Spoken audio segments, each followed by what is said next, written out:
네, 안녕하세요. 지난 시간에는 구약 신약에 대해서 개괄적인 설명을 해드렸고요. 오늘부터는 창세기를 시작으로 해서 한 권씩 또 때로는 몇 권씩 묶어서 또 개괄적인 설명들을 하려고 합니다. 제가 성경을 전체적으로 해석을 한다든지 주석을 하거나 상세하게 알려드리는 게 아니고 성경을 읽을 때 우리가 어떤 눈으로 바라보고 어떤 방식으로 접근할 것인가에 대한 어떤 방법론들을 주로 이야기하는 시간이라고 생각하시면 될 것 같고요. 각 성경이 가지고 있는 기본적인 교훈이나 어떤 방향들 이런 것들도 이야기할 수 있을 것 같아요. 그래서 결과적으로는 여러분들이 성경을 직접 읽고 또 거기서 교훈을 얻으셔야 되는 거예요. 아무튼 오늘 이제 창세기를 시작을 할 건데요. 창세기는 크게 두 가지로 구분이 됩니다.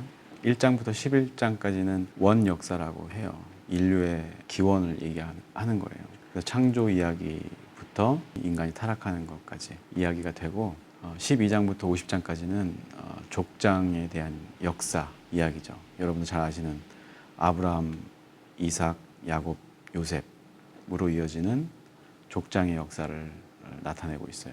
크게는 원 역사에서 인간과 이 세계를 창조하고 그 인간이 타락하면서 어떤 문제에 봉착하는 이야기를 다뤘다면 12장부터는 아브라함을 등장시켜서 하나님이 여전히 인간을 향한 어떤 축복의 끈을 놓지 않고 계신다. 구원의 계획을 보여주는 책이다. 이렇게 보시면 될 것 같아요. 여기서 중점적으로 봐야 될 것이 지금 제가 말씀드린 대로 인간의 타락과 하나님의 구원하심에 대한 어떤 계획, 이런 시각으로 봐야지 아브라함을 중심으로 어떤 복에 치우쳐서 이 성경책을 읽고 해석하려고 하다 보면 참 많은 문제들이 발생할 수 있어요. 특히 우리나라 한국 교회가 많이 건강함을 잃어버리는 이유가 이 기복적인 신앙이거든요. 복을 이야기할 때 아브라함을 많이 등장시키죠. 그래서 우리도 어떻게 하면 아브라함처럼 하면 복을 받을 것이다 하는 결론으로 많이 다다르게 되는데, 그런 접근은 좀 위험하다고 먼저 말씀을 드리고 싶어요. 크게 보면 이 아브라함의 축복은 결국에는 이 타락한 인간을 구원하고자 하는 어떤 하나님의 계획의 일부죠. 그런 차원에서 우리가 이해하고 읽고 이해할 필요가 있다고 봅니다. 네, 이렇게 예방주사를 한 대 맞고 이제 창세기를 읽어봐야겠죠. 이 창세기 이제 원역사를 통해서 우리가 생각해볼 문제는 그거예요. 나는 누구인가? 우리 인간이라는 존재에 대한 어떤 근원적인 철학적인 질문이죠. 물론 이제 이 질문에 대한 답을 명료하게 하나님이 설명하고 있지는 않아요. 근데 나는 누구인가에 대한 질문은 사실 어떻게 보면 하나님은 누구인가라는 질문과 맞닿아 있어요. 왜냐하면 우리가 이제 하나님으로부터 창조된 존재라고 알고 있고 그렇게 믿고 있는데, 그렇다면 나를 창조한 하나님이 누구이냐, 그리고 하나님이 왜 나를 창조하셨느냐, 이 질문이거든요. 나는 누구인가라는 것은 여러분들이 사춘기 시절에 한 번씩 다 고민해 본 문제죠. 물론 이제 요즘은 입시 때문에 그런 고민할 시간이 없어요. 내가 누구인지, 내가 어떤 목적으로 만들어졌고 어떤 의도로 살아가게끔 만들어졌는지를 고민하지 않고 이제 어른이 돼서 그런 것들이 이제 사회 문제로 많이 나타날 때가 되었다고 저는 보고 있거든요. 참 안타까운 일이죠. 우리가 교회를 다니고 하나님을 믿는다고 하면서도 하나님에 대해서, 또 하나님 창조한 나 자신에 대해서 제대로 이해하지 못한다면 참 큰 비극이 아닐 수가 없는 거예요. 그래서 우리가 늦었더라도 지금이라도 이 창세기를 읽으면서 하나님과 나에 대한, 또 이 세계에 대한 이해를 높일 필요가 있다고 봅니다. 그래서 더더욱 이 성경이 하나님 믿지 않는 많은 사람들에게 필요한 것일 수도 있어요. 그 안에서 우리가 하나님을 이야기하고 또 사람을 이야기하면서 우리가 어떤 존재인지 생각하게 되고 고찰하고 또 어떻게 살아가야 될지 그 목적을 우리가 알 수 있기 때문에 더더욱 이 신앙은 21세기 아무리 과학시대라고 하더라도 필요한 것이 아닐까 저는 생각을 해봅니다. 아무튼 이 나는 누구인가라는 질문, 이거 단순히 어떤 개인의 어떤 특성이나 내 성별이나 이름 같은 게 아니죠. 좀 전에도 말씀드렸던 것처럼 나는 어떤 존재인가에 대한, 그리고 왜 나라는 존재가 만들어졌는지에 대한 의문이겠죠. 이걸 다시 뒤집어서 말해보면 하나님은 누구고 하나님은 왜 창조를 했는가, 거기에 대한 답이 창세기에 있으면 좋은데 창세기는 하나님으로부터 시작이 돼요. 그냥 하나님이 나는 하나님이고 이런저런 존재인데 내가 이 세상을 만들었다 이렇게 하는 게 아니고 그냥 다짜고짜 태초에 하나님이 천지를 창조하셨다. 창세기 1장 1절에 그렇게 시작을 해요. 하나님에 대한 어떤 설명이나 어떤 부연이 없어요. 그냥 창조를 통해서 하나님이 하나님 한 거예요. 이해되시나요? 그냥 이 창조의 과정을 통해서 그냥 하나님이 하나님 됨을 보여주고 나타낸 것 뿐이죠. 그 외에 나는 뭐 이런 존재다 저런 존재다 가타부타 이야기가 없어요. 그냥 너무나 당연한 것처럼 하나님은 그냥 하나님 하면서 이 창조를 이루어 가죠. 그래서 자신이 누구인지 설명하거나 자신의 존재를 믿게 하기 위해서 우리를 설득하는 그런 과정 자체가 없어요. 설득할 필요가 없죠, 사실. 하나님이 뭐가 아쉬워서 그 인간들을 설득하겠어요. 그냥 하나님은 하나님이죠. 그래서 아무튼 이 창세기는 하나님의 존재에 대한 어떤 인간의 질문들에 대한 답은 없어요. 그냥 하나님은 하나님의 일을 할 뿐이에요. 그래서 우리가 창세기를 읽으면서 이 창조 과학회나 이런 사람들이 이 창조에 나타난 과정들을 과학적으로 증명하겠다고 고고학적인 증거라든지 어떤 지질학적인 증거들을 찾아다녀요. 되게 어리석다는 거예요. 그냥 하나님은 하나님 되게 내버려 두면 돼요. 예전에 어떤 교수님이 맨날 강의 시간에 Let be God 뭐 이런 얘기를 많이 했어요. God be free 하면서 그냥 하나님을 하나님 되게 내버려 둬라. 왜 그 하나님을 우리가 증명하려고 하느냐 이런 얘기들을 했던 교수님이 생각이 나네요. 그래서 우리가 창세기를 읽을 때 이 창세기를 통해서 우리가 하나님에 대한 어떤 증거를 찾겠다라고 바라보고 읽으면 안 되는 거예요. 그리고 이 창세기를 통해서 신을 증명하겠다고 하는 것도 되게 어리석은 짓이라고 말씀드릴 수 있을 것 같아요. 우리는 창세기를 읽으면서 하나님이 우리에게 무엇을 어떻게 말씀하시는가 여기에 집중해야 돼요. 그래서 하나님이 우리에게 어떻게 말씀하시는지 이해할 수 있을 때 이 다음에 나오는 뭐 아브라함의 이야기라든지 뭐 여러 가지 이야기들을 제대로 이해할 수가 있는 것이죠. 여기서 찐이냐 아니냐를 자꾸 찾으려고 하면 제가 저번에도 말씀드렸지만 우린 당장 시험에 들 수밖에 없어요. 그리고 이 창세기를 통해서 우리가 알 수 있는 것은 무엇이냐. 하나님은 스스로 설명하거나 우리를 설득하지 않는다고 얘기했죠. 그냥 우리는 창세기의 이야기를 통해서 하나님이 어떤 분인가에 대해서 어렴풋이 알 수가 있게 되는 것인데 우리가 한 가지 알 수 있는 것은 그거예요. 하나님은 창조자다. 이 모든 세계를 창조하고 이 안에 존재하는 어떤 질서들, 순리들, 물질의 성질들 이런 것들을 하나님이 다 창조하셨다는 것을 우리가 알 수가 있어요. 그래서 과학적으로 우리가 이렇게 자꾸 이 창조 세계를 들여다보고 증명하려고 하다 보면 그냥 모든 것들이 다 우연에 의해서 만들어진 것처럼 여겨질 때가 있어요. 그냥 어떤 작용과 반작용이 있어서 그 작용과 반작용 또 성질과 성질이 부딪혀서 어떤 새로운 물질이 만들어지는 어떤 스스로 그렇게 되는 일들을 보면서 그냥 우연히 하나님의 개입 없이 이 창조 세계가 이루어졌다라고 착각할 수가 있어요. 모든 것이 이런 우연의 지배를 받는다고 하면 우리는 목적이 없는 거예요. 그냥 우연히 만들어진 거고 그냥 되는 대로 사는 거예요. 생각나는 대로 행동하고 때리고 싶으면 때리고 죽이고 싶으면 죽이고 근데 그게 아니라는 것이죠. 하나님이 우리를 창조하시고 이 세계 안에서 서로 의지하고 도와주면서 살아가게끔 만드셨어요. 아담과 하와를 만든 이유도 아담 하나만 있으면 외롭잖아요. 그래서 하와를 만들어서 서로 의지하게 하고 돕게 만들었어요. 또 사람뿐만이 아니고 이 자연도 서로 도와주고 의지하게끔 설계가 되어 있어요. 뭐 새가 나무 열매를 먹었을 때 씨는 소화를 못 시키고 변으로 나오잖아요. 그런데 나무는 새에게 먹을 것을 주고 새는 그 씨를 여기저기 퍼뜨려서 그 종족을 번성하게끔 하고 이렇게 서로 돕는 존재인 거죠. 이러한 서로에 대한 의지와 도움이 결국에는 우리를 복되게 하고 행복하게 하고 아름답게 만든다는 것이거든요.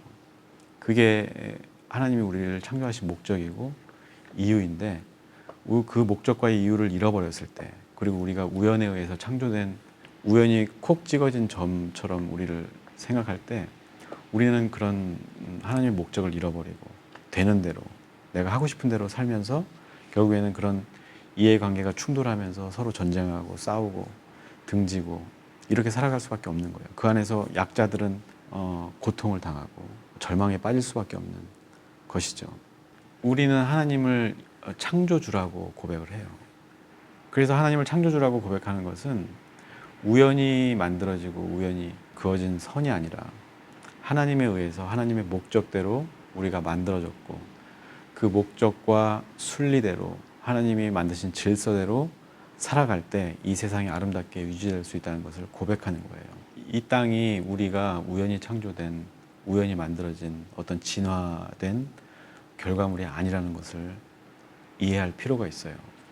그래야 우리가 하나님의 질서에 순응하고 그 질서대로 순리대로 살아가게 되고 그러다 보면 정의가 강물처럼 막힘없이 흐르게 되고 불의가 꺾여지고 모든 것이 제자리로 돌아가게끔 할 수가 있는 것이죠. 그렇습니다. 아무튼 그런 창조주에 의해서 우리가 지음을 받고 이렇게 만들어졌죠. 그런 인간이 근데 이제 타락을 합니다. 창세기 1장 27절에 보면 우리는 하나님의 형상대로 아주 존귀하게 만들어졌어요. 창조되었어요. 그런데 이제 3장 이후에 보면 인간은 이제 고의적으로 이 하나님의 질서에 반하는 행동들을 하게 되는 거예요. 순리대로 살지 않고 서로가 서로를 도와주고 의지하면서 살아가는 것이 아니라 내 힘으로 내가 무언가를 해보겠다는 이런 착각 속에 타락을 하게 되는 것이죠. 하나님의 질서를 거부하고 내가 하나님처럼 돼서 살아가겠다.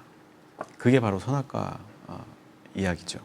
이 선악과를 시작으로 해서 인간의 이기심이나 질투심 이런 것들이 만연해지고 그것 때문에 살인을 하게 되는 지경에까지 이르게 됩니다. 아까 말씀드렸던 것처럼 원래는 모든 피조물이 서로 의지하고 살아가게끔 설계가 되어 있어요. 그것이 순리고 그것이 옳은 것이고 그것이 이 창조 질서에 부합하는 삶인데 그것을 인간이 거부하기 시작한 거예요. 아벨을 죽인 가인에게 하나님이 물어요. 또 아벨 어딨니 지금? 이렇게 물어봤더니 내가 아우를 지키는 사람입니까? 왜 나한테 그걸 묻습니까? 라고 이야기하는 것을 볼 수가 있죠. 이 이야기는 아우를 지키고 도와줘야 되는 것, 그런 의무를 회피하는 거예요. 이게 가인만의 문제가 아니라 오늘날 우리의 문제이기도 한 것이죠. 우리가 서로를 도와줘야 되는데 우리가 복지 예산을 좀 늘리려고 하면 포퓰리즘이다 하면서 막 공격하고 그런 사람들이 보면 또 교회도 잘 다니는 사람들이 많아요. 국회의원 중에. 정말 이 복음에 대해서 잘 알지 못하고 성경에 대해서 이해를 못하고 그러니까 그걸 포퓰리즘이라고 공격하는 거거든요. 원래는 우리가 서로를 도와주고 의지하게끔 설계가 되어 있는 거예요. 너무나 당연한 것이고 너무나 평범한 일인 것인데 이게 포퓰리즘이 되고 자기 입장에 따라서 악인 것처럼 표현이 되는 게 참 안타까운 일이 아닐 수가 없어요. 그래서 이 가인도 내가 아우를 지키는 사람이냐 하면서 자기에게 부여된 책임을 회피하죠. 이 아벨을 죽인 것도 죄지만 결국에는 아벨을 죽일 수 있었던 그 근원도 바로 이런 마음이에요. 나에게 부여된 그런 책임까지도 이제 회피를 하면서 아우를 죽이기까지 하게 된 것이죠. 그래서 이런 이야기들을 보면 현대 사회에 나타나는 어떤 이런 사회 문제나 특징들이 이 고대 사회에도 고스란히 다 나타나고 있다는 걸 우리가 알 수가 있어요. 지금 똑같잖아요. 서로 자기에게 주어진 의무는 회피하고 자신의 권리만 찾으려고 하고 지금 그 검찰 권력을 보세요. 그 권력을 지키기 위해서 내가 국민을 지키는 사람입니까? 뭐 그러면서 자기의 권력을 지키죠. 똘똘 뭉쳐가지고 그 형성된 카르텔을 지키기 위해서 아주 극한 저항을 지금 하고 있죠. 그것 때문에 엉뚱한 사람이 피해를 당하고 죄를 뒤집어 쓰는 이런 지경에까지 이르고 어떤 또 죄 많은 사람은 불기소 처분이 되고 우리가 이런 세상에 살고 있어요. 이게 어제 오늘의 문제가 아니고 고대 사회부터 있어 왔던 인류의 고유의 역사인 거예요. 그래서 가인의 이야기나 뭐 아담과 하와의 이야기가 남의 이야기가 아니라는 것이죠. 그래서 이 창세기를 읽으면서 결국에는 우리가 이 현대 사회에서 일어나고 있는 일들에 대해서 이해할 수가 있는 거예요. 지금 저렇게 뭐 권력에 대한 어떤 이런 싸움이 벌어질 때 우리가 가인의 모습을 볼 수가 있는 거예요. 내가 아우를 지키는 사람입니까? 나는 나의 권력과 내가 취하고 싶은 것들을 지키는 사람이라는 것이죠. 그러면서 여전히 가인과 같은 행위를 서슴지 않으면서도 교회에 나가서 집사이고 장로이고 그런 사람들이 판사고 검사고 그런 시대를 우리가 살고 있죠. 그래서 이 창세기의 4장부터 11장까지 이렇게 쭉 보면 이런 인간의 타락의 모습을 보면서 여러분들 이걸 거울로 삼는 거예요. 나도 어쩌면 가인과 같이 타락한 존재가 될 수 있다는 것이거든요. 내가 하는 선택들을 보고 내가 하는 행위들을 보면서 가인의 모습과 아담의 모습과 하와의 모습과 닮아 있다면 우리가 반성하고 돌이켜야 될 필요가 있는 것이죠. 바벨탑 같은 거는 우리 인간의 어떤 오만이 아주 상징적으로 나타난 이야기예요. 이 어떤 이기심과 오만이 극에 달했을 때 이 바벨탑이 쌓여졌고, 이 바벨탑 사건을 통해서 우리가 서로의 어떤 이익에 따라서 서로 반목하고 서로 적을 지고 하는 가운데 혼란을 맞게 되죠. 언어가 흩어졌다는 것은 뭐 언어가 그렇게 달라져 어떤 언어의 기원에 대해서 이야기하는 것일 수도 있지만, 결과적으로는 우리가 이런 하나님처럼 되고 싶은 욕망에 사로잡힌 사람들이 서로 그 자신들의 이기심이 이렇게 충돌을 할 때 우리는 서로 반목할 수밖에 없고 서로 다른 사람이 되고 서로 이해할 수 없는 사람이 된다는 거예요. 그래서 원래 창조 목적인 서로를 의지하고 도와주면서 살아가야 되는 이런 존재로서의 인간이 아니라 서로 대적하고 서로를 죽고 죽여야만 하는 이런 시대를 살아가면서 원래 목적을 상실한 대표적인 사건이라고 할 수가 있죠. 이 바벨탑 사건이. 그래서 창세기 원역사 11장까지는 이런 인간의 타락을 보여주고 있어요. 우리가 흔히 이런 인간의 타락한 모습들을 잘 안 들여다보려고 하잖아요. 근데 여기를 잘 들여다봐야 돼요. 이 속에 현대사회의 특징들이 고스란히 담겨 있어요. 다시 말하면 예나 지금이나 우리 인간들은 그렇게 크게 달라지지 않았다는 거예요. 문명이 발달했다고 해서 우리의 의식까지도 뭐 달라지거나 고차원적인 의식으로 발전하지 않았다는 얘기죠. 그래서 여전히 우리에게 교훈이 되고 또 우리가 어떤 지침으로 삼을 수 있는 말씀들이다 하는 거예요. 그래서 이 성경 창세기는 아직도 살아있는 생명력 있는 말씀이라는 것이죠. 그래서 이 이야기를 읽어야 한다 하는 겁니다. 그런데 이 11장으로 끝나는 게 아니죠, 창세기는. 근데 12장부터는 하나님의 구원의 계획이 담겨 있어요. 이미 타락할 대로 타락해서 망가질 대로 망가진 인류 사회가 이 아브라함을 통해서 다시 하나님의 축복이 끊이지 않았다는 것을 보여주고 있죠. 아브라함은 굉장히 성공한 사람이었죠. 전쟁에서 아주 큰 힘을 발휘해서 자기 족장으로서 자기 족속을 지키고 또 과감한 어떤 결단이 있었죠. 원래 본거지를 두고 새로운 땅을 개척하는 그런 과단성, 굉장히 성공적인 사람이었어요. 그런데 이 아브라함이 이렇게 축복의 어떤 통로가 되고 하나님의 복을 받을 수 있었던 이유는 딱 두 가지예요. 하나님에 대한 전적인 충성, 그리고 자신의 권리와 권위가 하나님 것임을 고백하는 이 두 가지. 이 두 가지가 아브라함을 축복의 통로로 만들어 준 거예요. 이삭 바치는 일도 대단한 일이죠. 근데 사실 당시에 그 가나안 땅이나 팔레스타인 지역이나 또 뭐 이 동양 쪽에서도 마찬가지였지만 그 당시쯤에는 인신 제사를 드리는 게 되게 보편적인 일이었어요.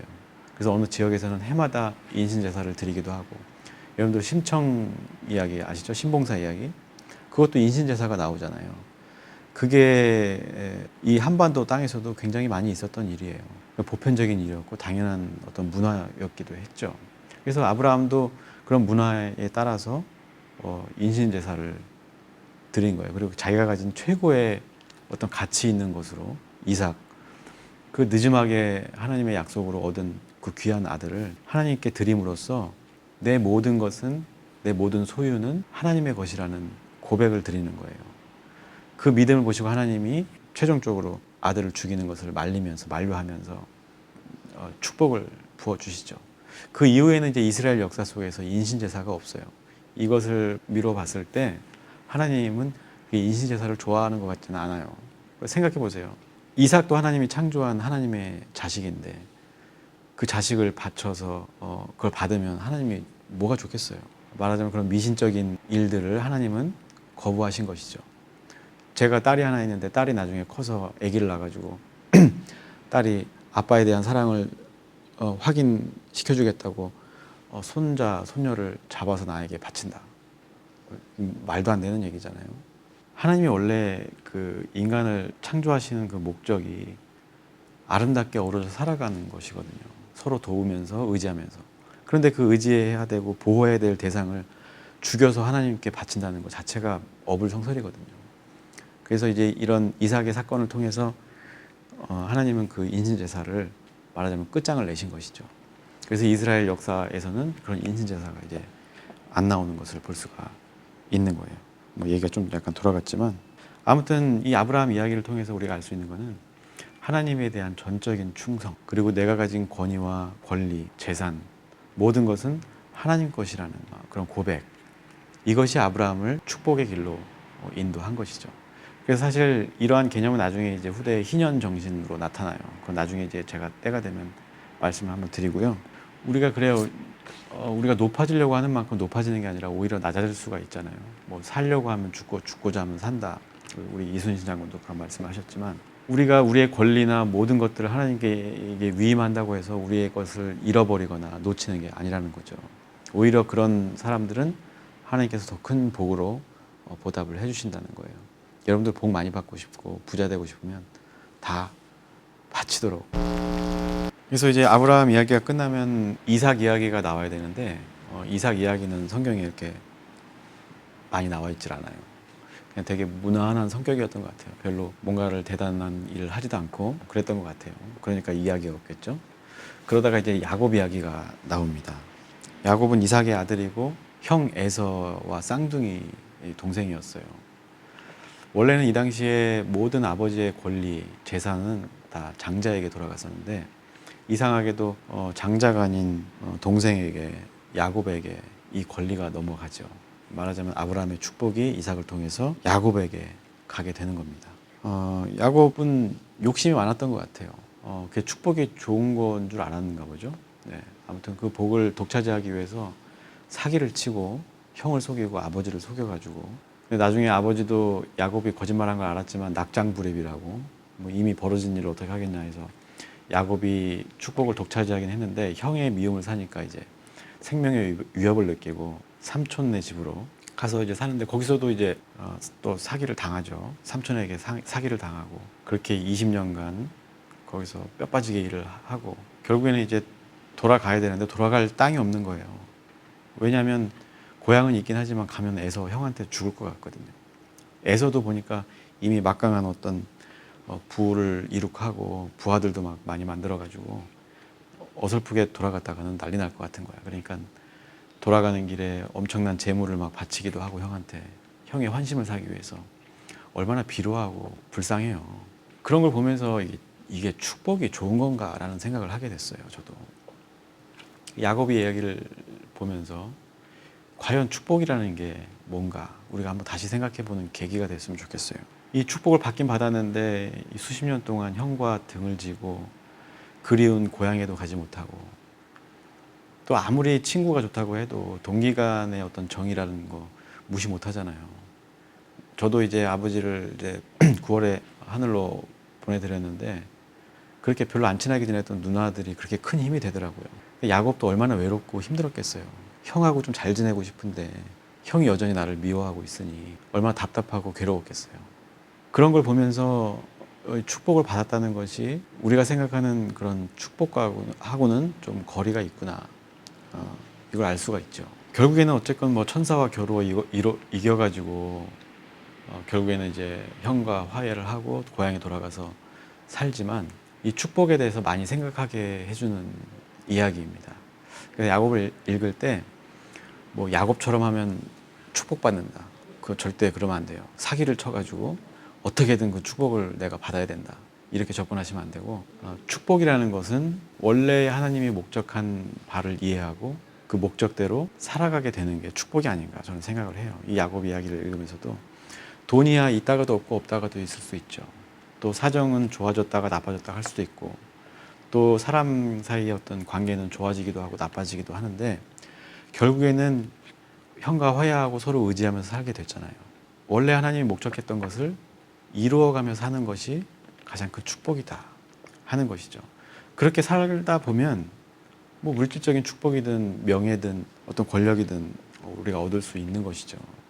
근데 우리가 복을 어떤 그런 기복적인 차원에서 물질적인 것 아니면 어떤 명예라든지 권력이라든지 여기에 포커스를 맞추면 이 성경이 말하는 축복하고는 완전히 달라지는 경우가 있는 것 같아요. 야곱도 축복받은 사람이라고 하지만 제가 볼 때는 이렇게 복된 삶을 살진 않았어요. 어려서는 사기꾼으로 살았어야 했고 커서는 도망자로 살았고 또 장성해서는 누군가의 적이고 미움을 받는 사람으로 한동안 살았잖아요. 그래서 그런 것을 미루어 봤을 때 단지 뭐 이 하나님의 복을 받았을 때 아브라함의 축복을 내가 받았을 때 내가 뭐 당장 부자가 된다든지 권력을 갖게 된다든지 어떤 명예를 차지하는 것이 아니라 만약에 그런 복이 주어졌다 그러면 경계해야 된다는 거예요. 오히려 그런 것보다 내가 하나님 뜻대로 아름답게 살아가게 되는 거 그게 축복이다. 내가 누군가를 돌보고 또 누군가에게 의지할 수 있다는 거 그게 가장 큰 축복이 아닌가 싶어요. 제가 축복을 너무 협소하게 생각하는지 모르겠지만 물론 사람들은 돈 많이 벌고 뭐 교수가 되고 뭐 국회의원이 되고 대통령이 되고 이런 걸 바라겠지만 적어도 우리가 하나님 믿는 사람이라고 하면 그런 복은 하나님이 주면 받는 거고 아니면 많은 거죠. 정말 진짜 큰 복은 내 주변에 있는 사람들과 잘 어우러져 사는 거예요. 그 어우러질 수 있는 성품을 갖는 것 그게 가장 큰 복이다. 야곱 이야기를 통해서 그거를 우리가 알 수 있다고 저는 말씀드리고 싶어요. 이 야곱 이야기가 끝나면 이제 요셉의 이야기가 나오죠. 요셉도 마찬가지예요. 요셉도 이제 그 축복을 이어받은 여기도 막내 아들이잖아요. 그렇게 복을 받은 사람인데 사실 애굽의 총리가 되기 전까지는 아주 비참한 삶을 살았죠.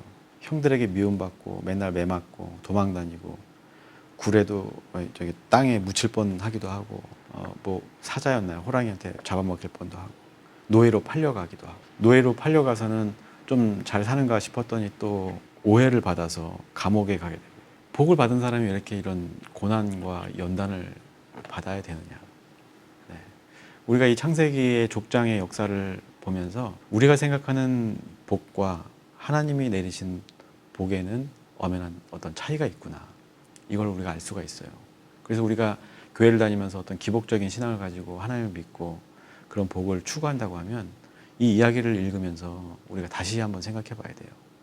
아브라함의 축복을 막 우리가 갈구하면서도 사실 진짜 그 복을 우리가 받는다고 해보세요. 아마 그 복을 받은 사람들은 앞으로 10년, 20년, 30년간 굉장한 고난이나 연단에 시달릴 거예요. 받으시겠어요, 그래도? 근데 우리는 너무 태연하게 그런 복을 달라고 고백을 하잖아요. 기도를 하잖아요. 근데 정작 그런 복을 주면 나 못 살겠어요. 왜 나를 이렇게 힘들게 하세요. 이렇게 기도할 거잖아요. 그게 여전히 우리가 기복적인 신앙에 머물러 있다는 증거죠. 그래서 우리가 한번 이 족장의 역사를 통해서 하나님의 복이 무엇인가 이걸 다시 한번 생각하는 계기가 되어야 할 거예요. 그런 관점으로 우리가 이 성경책을 읽어야지 여기서 아까도 말했던 것처럼 하나님의 존재를 증명하기 위한 어떤 도구로 읽는다든지 또 족장의 역사를 읽으면서 내가 어떻게 하면 복을 받을 수 있을지 그런 힌트를 찾기 위해서 읽는다든지 이거는 접근이 너무 잘못됐다는 거예요. 이 성경을 통해서 하나님이 나에게 무엇을 말씀하시는가 무엇을 어떻게 말씀하시는가를 봐야 되는 거예요.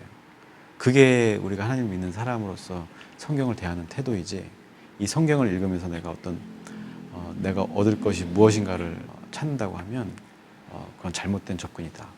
저는 그렇게 말씀드리고 싶어요. 네, 이제 오늘 요셉 이야기를 끝으로 창세기는 이제 막을 내립니다. 제가 이제 말씀 다 드렸지만 성경을 통해서 우리는 하나님이 우리에게 무엇을 어떻게 말씀하시는지를 알 수가 있어요.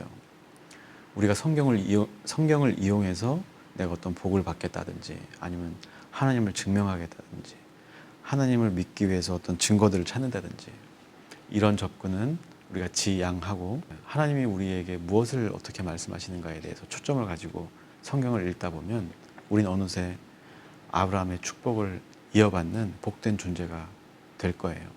그 복이 때로는 우리를 힘들게 할 수도 있고 연단을 받게 할 수도 있고 고난 가운데 머무르게 할지도 모르겠어요.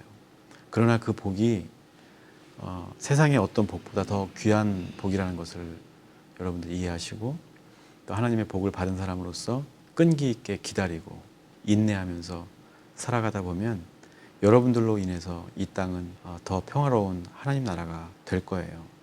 그래서 여러분들 창세기 이번 주에 잘 읽어보시고 그 안에서 무궁무진한 하나님의 은혜를 누리시기를 축복합니다. 오늘은 여기서 마치겠습니다. 감사합니다.